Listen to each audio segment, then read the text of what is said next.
Mike stands behind the counter of his small-town diner, a smug grin on his face as he counts the tips he's stolen from Sarah. His fingers move quickly, sorting bills and coins with practiced efficiency.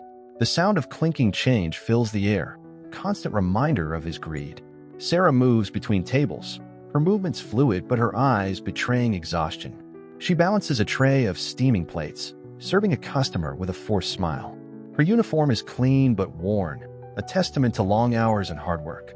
As she sets down the plates, her gaze flickers to Mike, a mixture of resignation and frustration crossing her face. In the background, a group of Sarah's co-workers huddle around a table, their voices low and urgent.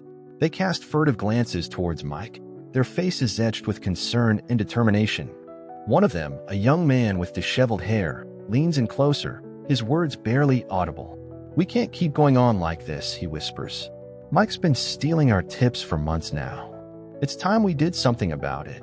The others nod in agreement, their expressions a mix of fear and resolve. They know the risks of standing up to Mike, but the situation has become untenable. Sarah approaches a table to clean it, her movements automatic as she wipes down the surface. A nearby customer's voice rises in complaint, criticizing the slow service. Sarah pauses, her hand gripping the cloth tightly. For a moment, she considers defending herself, explaining the understaffing and long hours. But the words die in her throat as she catches Mike's watchful eye. The tension in the diner is palpable. Customers shift uncomfortably in their seats, aware of the undercurrent of discontent. The clink of cutlery and murmur of conversations can't mask the growing sense that something is about to change. As Sarah returns to the kitchen, she exchanges a meaningful look with her coworkers. They nod imperceptibly, a silent agreement forming between them. The stage is set for a confrontation that will shake the foundations of this small-town diner and challenge the tyranny of its greedy owner. The diner's bell chimes as David, a well-dressed man in his mid-40s, steps inside. His crisp suit and polished shoes stand out in stark contrast to the worn vinyl booths and chipped countertops. Heads turn as he makes his way to an empty table, his presence disrupting the usual flow of the diner. David's sharp eyes scan the room, taking in every detail. He notices Sarah's tired movements, the hushed conversations among the staff, and Mike's predatory gaze following the money. His brow furrows slightly as he begins to piece together the dysfunctional dynamic at play. Settling into a booth near Sarah's section, David opens a menu but keeps his attention on the interactions around him. He watches as Mike intercepts Sarah on her way to a table, his hand outstretched for the tips she's just collected. Sarah's shoulders slump as she hands over the money, her defeat evident in every line of her body. David raises his hand, catching Sarah's eye. "Coffee, please," he says with a warm smile. As she approaches with a pot, he engages her in conversation. "Busy day?" he asks, his tone friendly but observant. Sarah nods, a flicker of surprise crossing her face at the genuine interest. "Always is," she responds, a hint of weariness in her voice. Their interaction doesn't go unnoticed. Mike's eyes narrow as he watches from behind the counter, his fingers drumming an impatient rhythm on the cash register. He starts to move towards them, his intention to interrupt clear in his purposeful stride. But David smoothly continues his conversation with Sarah, pointedly ignoring Mike's approach. He asks about the specials, inquiring about her recommendations with a level of attention that Sarah clearly isn't used to receiving from customers. Mike reaches the table, his fake smile barely concealing his annoyance. "Is there a problem here?" he asks, his tone falsely solicitous. David looks up, meeting Mike's gaze with a cool stare. "Not at all," he replies. "Sarah here was just telling me about your excellent apple pie." His voice is pleasant, but there's a steel underneath that makes Mike hesitate. The tension between the two men is electric. Other customers begin to take notice, conversations dying down as they sense the brewing confrontation. Sarah stands frozen between them, her eyes darting nervously from one to the other. With deliberate slowness, David stands up. He's slightly taller than Mike, and uses that height to his advantage as he faces the diner owner. "Actually," he says, his voice carrying clearly through the now silent diner, "I think it's time we had a chat about how you run this place." David's voice cuts through the diner's tense atmosphere. "Mr. Mike, I couldn't help but notice your interesting approach to tip distribution," he says, his tone deceptively casual. "Care to explain why you're pocketing your employees' hard-earned money?" Mike's face flushes red. "This is my business. I don't know who you think you are, but I'm someone who believes in fair labor practices," David interrupts, his voice growing louder. Other customers turn to watch, their forks pausing midair. And what I've seen here today is far from fair. Sarah stands nearby, her eyes wide with a mixture of fear and hope. Her coworkers edge closer, drawn by the confrontation. Mike sputters, trying to regain control. You don't know anything about running a business. These people are lucky to have jobs. As if on cue, the old cash register behind the counter starts to malfunction. It pops open with a loud ding, and a stream of old receipts spills out onto the floor. Sarah's coworker, Tom, rushes to clean up the mess, but freezes as he glances at one of the slips of paper. "Boss," Tom says, his voice shaking, "these are the old tip records. The ones you said were lost in that fire last year." David raises an eyebrow. "A fire, you say? How convenient." Mike lunges for the receipts, but he's too late. Tom has already handed a stack to David, who begins to leaf through them with growing interest. Well, David muses, loud enough for the entire diner to hear. "It seems we have a detailed record of every tip earned and every dollar misappropriated." Mike's face transforms from angry red to ashen gray. His eyes dart around the diner, taking in the accusing stares of his customers and the hopeful looks of his staff. For the first time, he seems to realize the gravity of his situation. "You can't prove anything," Mike says, but his voice lacks conviction. David smiles, a predatory gleam in his eye. "I think these receipts, along with the testimonies of your staff and customers, will prove quite a lot." The diner buzzes with whispers. Regular customers who had turned a blind eye to Mike's behavior for years now shift uncomfortably in their seats, shame and anger battling for dominance. Sarah steps forward, her voice quiet but steady. "It's all true. He's been stealing our tips for years. We've been afraid to speak up because we need our jobs, but we can't live like this anymore." Mike's desperation is palpable. He looks around wildly, searching for an ally, an escape, anything. But he finds only accusation and disappointment in the eyes that meet his. The facade of the successful, benevolent business owner crumbles, revealing the greedy, exploitative man beneath.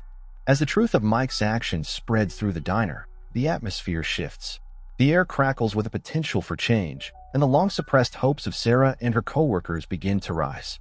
The diner's door swings open, admitting a whirlwind of activity as a local news crew bursts in. The cameraman hoists his equipment, while a reporter with perfectly coiffed hair strides purposefully towards the unfolding drama. Their arrival adds a new layer of tension to the already charged atmosphere. "We received an anonymous tip about a labor dispute," the reporter announces, her microphone at the ready. "Would anyone care to comment on the situation?" The customers, initially silent observers, begin to stir. A middle-aged woman stands up, her voice trembling with anger. "I've been coming here for years, and I had no idea this was happening. It's disgraceful." Her words seem to break a dam. Suddenly, other patrons are speaking up, sharing their own observations and suspicions about Mike's behavior. The cameraman swivels, capturing the growing outrage. Sarah, emboldened by the support, steps forward. Her face is pale, but determined as she faces the camera. "I worked here for 5 years, she begins, her voice gaining strength with each word. "In that time, I've watched Mike systematically steal our tips, underpay us, and threaten our jobs if we complained." The reporter's eyes widen at the scoop unfolding before her. She turns to David, sensing his role in the confrontation. "Sir, can you tell us who you are and why you're involved?" David straightens his tie, his demeanor professional and assured. "I'm David Lawson, a labor rights attorney. I came here as a customer, but what I witnessed was a clear violation of workers' rights.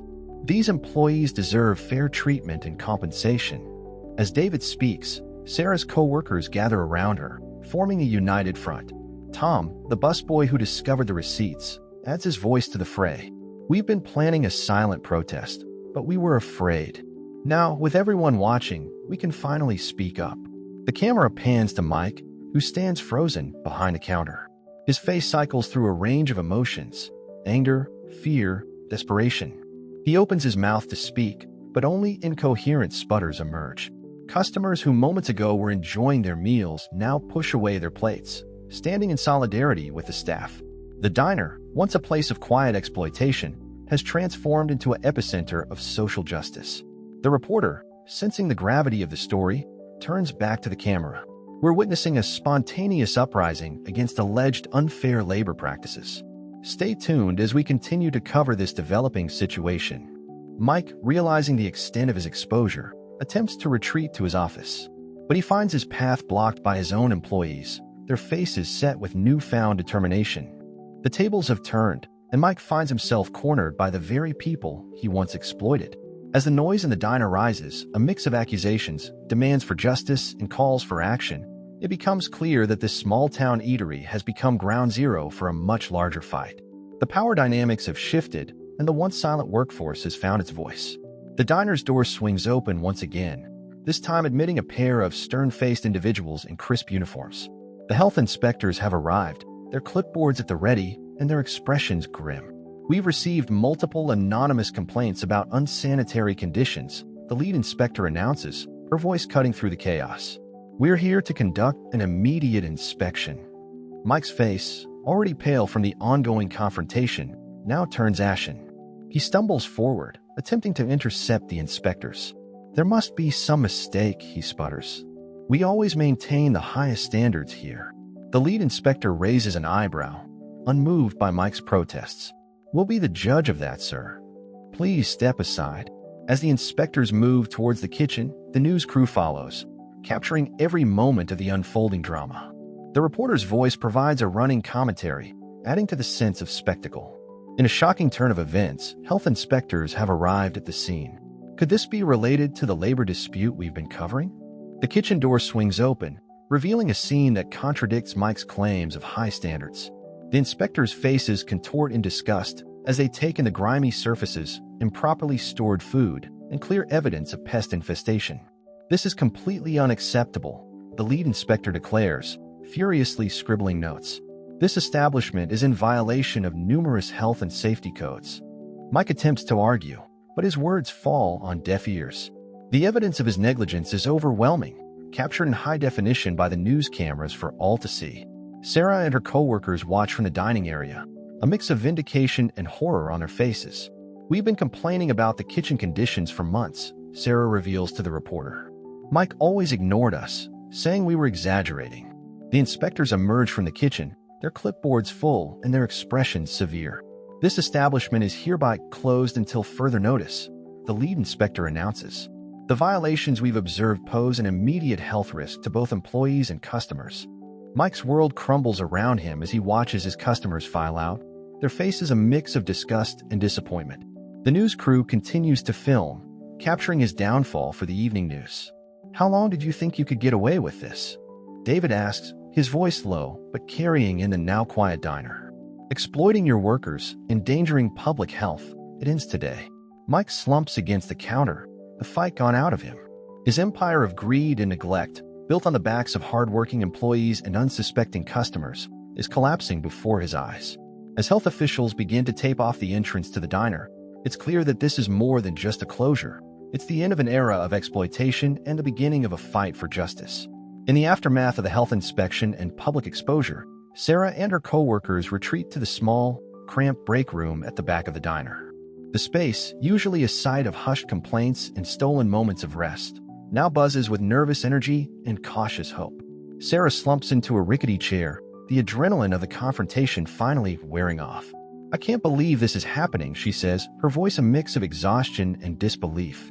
Tom, the busboy who discovered the incriminating receipts, leans against the wall. "What do we do now?" he asks, his eyes darting nervously between his colleagues. "We just lost our jobs." A tense silence falls over the room as the reality of their situation sinks in. They've stood up to Mike, exposed his illegal practices, but at what cost? Suddenly, Maria, a usually quiet waitress, speaks up. "We fight," she says, her voice firm. "We've put up with Mike's abuse for too long. We have rights, and it's time we stood up for them." Her words seem to ignite a spark in the room. The other employees straighten up, a new determination visible in their postures. "Maria's right," Sarah agrees, standing up. "We have evidence of Mike's wage theft. We have the health violations. And now we have public support and media attention. We can't back down now." The door opens and David steps in, his presence filling the small space. "I couldn't help overhearing," he says. "And I want you to know you're not alone in this fight." The employees exchange glances, a mixture of hope and wariness on their faces. David continues, What Mike has done is illegal. As a labor rights attorney, I can help you file a formal complaint and seek compensation for the wages you've been denied. A murmur of excitement ripples through the group. For the first time, they see a path forward, a way to reclaim what's rightfully theirs. It won't be easy, David warns. Mike might try to fight back to discredit you. Are you prepared for that? Sarah looks around at her coworkers, sees the resolve in their eyes. We've been through worse, she says. At least now we're fighting back. The atmosphere in the break room shifts. What was once a place of shared misery now feels like a war room, a place where a revolution is being born. Together, we're stronger than Mike ever was, Tom says, his earlier nervousness replaced by determination. As they begin to discuss their next steps, laying out plans and sharing information, a sense of unity and purpose fills the room. The workers who entered this break room as victims are emerging as fighters, ready to take on not just Mike, but a system that has allowed such exploitation to thrive. The battle ahead is daunting, but in this moment, huddled together in their tiny break room, Sarah and her coworkers feel invincible. They've found their voice, and they're ready to use it. The community center bustles with activity as residents file in, their faces a mix of curiosity and concern. The recent events at the diner have become the talk of the town, and tonight's hastily organized meeting has drawn a crowd. David stands at the front of the room, his posture confident as he surveys the gathering. Sarah and her coworkers sit in the front row, their nervousness palpable but overshadowed by determination. As the room settles, David clears his throat. Thank you all for coming, he begins. We're here tonight to discuss the ongoing situation at Mike's Diner and to present a plan of action. The crowd murmurs, leaning in to listen. What we've uncovered goes beyond simple mismanagement, David continues. We have evidence of systematic wage theft, labor law violations, and health code infractions. Today, I'm announcing our intention to file a class action lawsuit against Mike on behalf of the diner's employees. A ripple of surprise runs through the audience. In the back, Mike slouches in his seat, his face a mask of defiance and fear. David outlines the legal strategy, explaining how they'll seek back pay for stolen tips and unpaid overtime. He emphasizes the broader implications, how this case could set a precedent for workers' rights in small businesses across the region. As David speaks, Sarah notices a change in the room. People who initially seemed skeptical are now nodding in agreement. The community is rallying behind them. When David finishes, Mike stands up, his face red with anger. This is ridiculous, he shouts. I gave these people jobs when no one else would. They should be grateful. His words are met with a chorus of boos and angry retorts. A longtime customer stands up, pointing at Mike. We trusted you, Mike. We ate at your diner for years. How could you treat your workers like this? Mike's protests grow weaker as more community members speak up, sharing stories of poor service and suspected health violations they'd witnessed at the diner. Sarah takes a deep breath and stands. The room quiets as she begins to speak. We're not asking for handouts, she says, her voice steady. We just want what we've earned. The right to work in safe conditions, to keep her tips, to be treated with respect. Her simple, heartfelt words resonate through the room. People begin to applaud, the sound growing into a thunderous show of support. As the meeting concludes, it's clear that the tide has turned. Mike slinks out, ignored by his former patrons.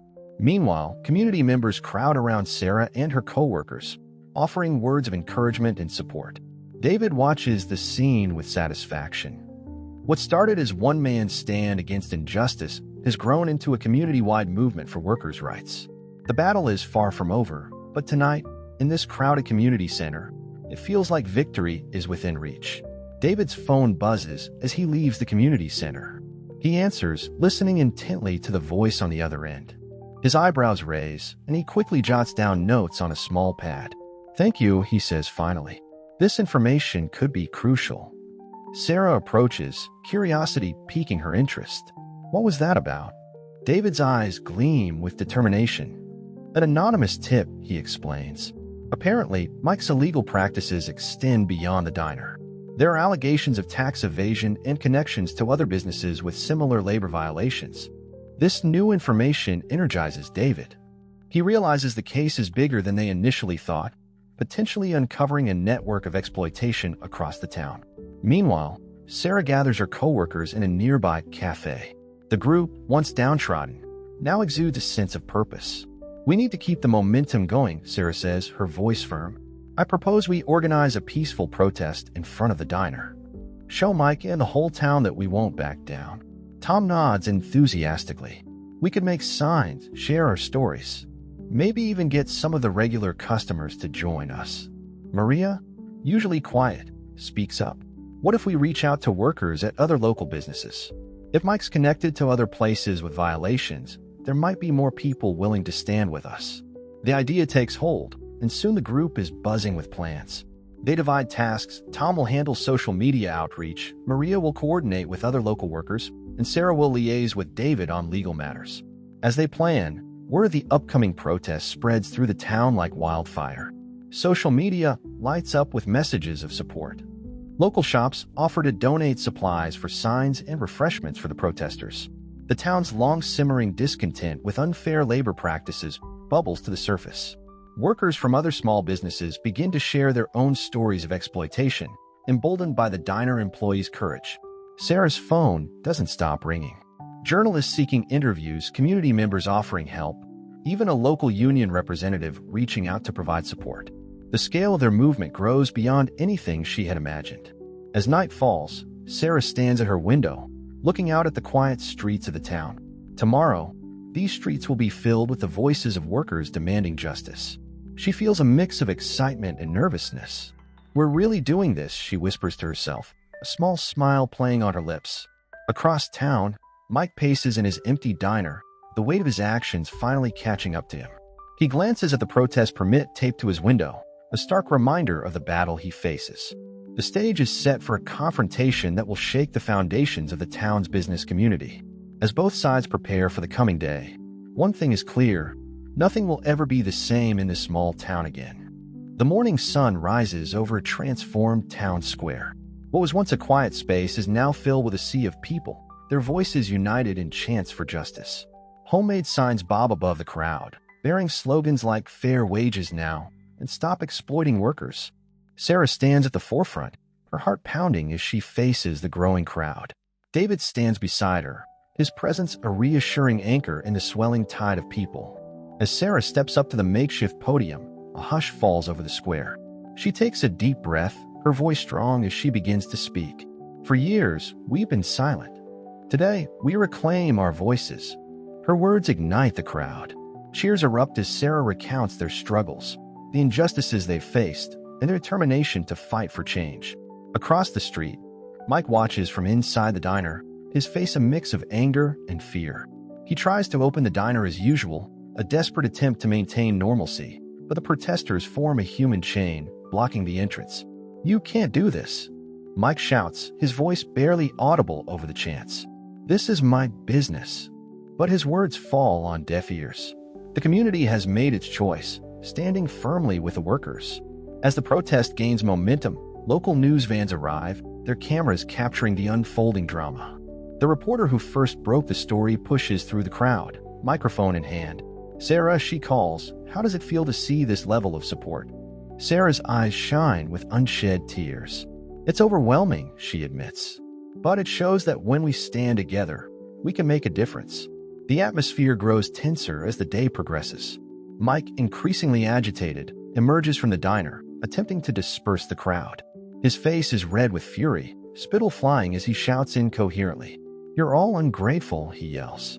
"I gave you jobs. I made this town what it is." His outburst only serves to galvanize the protesters further. The chants grow louder, drowning out Mike's increasingly desperate cries. Suddenly, a commotion at the edge of the crowd draws attention. A man pushes his way through, waving a folder over his head. It's Mike's former accountant, his face grim with determination. "I can't stay silent anymore," he announces, handing the folder to David. These are records of all of Mike's illegal activities: tax evasion, money laundering, everything. The revelation sends shockwaves through the crowd. Mike's face drains of color as he realizes the extent of his exposed crimes. He backs away, his earlier bravado crumbling into panic. As the protest reaches its peak, sirens wail in the distance. Police cars approach, their lights flashing. The crowd parts, a mix of apprehension and anticipation on their faces. But it's not the protesters they're here for. Two officers approach Mike, their expressions stern. Michael Thompson once states, "You're under arrest for multiple counts of wage theft, tax evasion, and labor law violations." The crowd watches in stunned silence as Mike is led away in handcuffs, his empire of exploitation crumbling before their eyes. As the police car drives off, a cheer rises from the gathered workers and supporters. Their long fight for justice has finally reached a turning point. In the days following Mike's arrest, the small town buzzes with activity. The diner, once a symbol of exploitation, stands empty, its windows papered over with official notices. But across the street, a different scene unfolds. Sarah stands before a crowd gathered in the town hall, her posture confident, a far cry from the downtrodden waitress she once was. Today, she announces, "We're not just celebrating a victory. We're laying the foundation for a better future." She unveils plans for a worker-owned cooperative to take over the diner's space. The idea, developed with David's legal guidance and overwhelming community support, is met with enthusiastic applause. "This isn't just about one business," Sarah continues. "It's about changing the way our entire community thinks about work and workers' rights." As Sarah speaks, we see glimpses of the changes already taking place. Other local business owners, shaken by Mike's downfall, are implementing fairer practices. Workers across town are organizing, inspired by the diner employees' success. David, standing at the back of the room, watches with pride. His phone buzzes a message from the State Labor Board. They want to use this case as a model for stronger enforcement of workers' rights across the state. Meanwhile, in a Stark prison visiting room, we find Mike. Gone is the arrogant business owner, replaced by a defeated man in an orange jumpsuit. His lawyer lays out the charges: decades of wage theft, tax evasion, health code violations. The evidence is overwhelming. How did it all go so wrong? Mike mutters, more to himself than his lawyer. Back at the town hall, Sarah concludes her speech. "We've learned that our voices matter, that together we can stand up to injustice. This is just the beginning." The crowd rises in a standing ovation. Among them, we see Sarah's daughter, her face beaming with pride. For the first time, she sees a future full of possibility, not struggle. As the meeting ends, Sarah is approached by a representative from a national workers' rights organization. "We'd like you to speak at our conference," she says.